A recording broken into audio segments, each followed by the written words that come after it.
ఇందిరమ్మ ఇళ్ల యాప్ స్కీమ్ను తెలంగాణ ప్రభుత్వం ప్రారంభించనుంది. మహబూబ్ నగర్, నిజామాబాద్, భద్రాద్రి కొత్తగూడెం, మెదక్ జిల్లాలోని 2 ప్రాంతాల్లో పైలట్ ప్రాజెక్టుగా ఈ యాప్ ద్వారా దరఖాస్తులను వివరాలను సేకరించారు.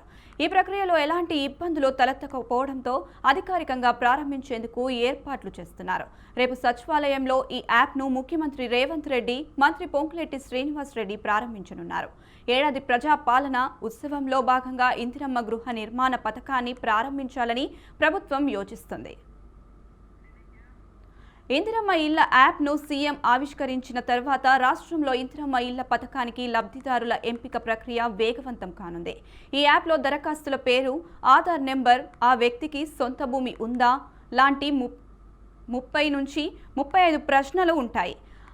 అతని ఆదాయం ఎంత, గతంలో ఏదైనా గృహ నిర్మాణ పథకం ద్వారా లబ్ధి పొందారా అనే వివరాలను అధికారులు దరఖాస్తుదారుల ఇళ్లకు వెళ్లి యాప్లో నమోదు చేస్తారు. వీటి ఆధారంగా దరఖాస్తుదారులు ఈ పథకానికి అర్హులా కాదా అనేది తేలుతుంది.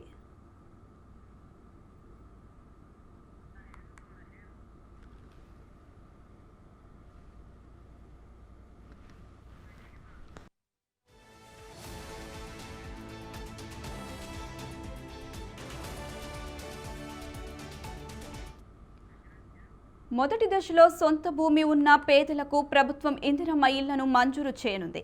ఈ దశలో రాష్ట్ర వ్యాప్తంగా ఒక్కో నియోజకవర్గానికి 3,500 చొప్పున గరిష్టంగా 4.50 లక్షల ఇళ్లను అందించాలని నిర్ణయించారు. గ్రామ సభల ద్వారా లబ్ధిదారుల ఎంపిక జరుగుతుందన్నారు. వికలాంగులు, వ్యవసాయ కూలీలు, పారిశుద్ధ్య కార్మికులు, గిరిజనులకు ప్రాధాన్యత ఇవ్వాలని ముఖ్యమంత్రి రేవంత్ రెడ్డి అధికారులను ఆదేశించారు. రెండో దశలో ఇల్లు లేని వారికి అవకాశాలు కల్పించాలన్నారు. కాగా గత నెలలో ఈ పథకాన్ని ప్రారంభిస్తామని ప్రభుత్వం ప్రకటించినప్పటికీ సమగ్ర ఇంటింటి సర్వే కారణంగా వాయిదా పడింది.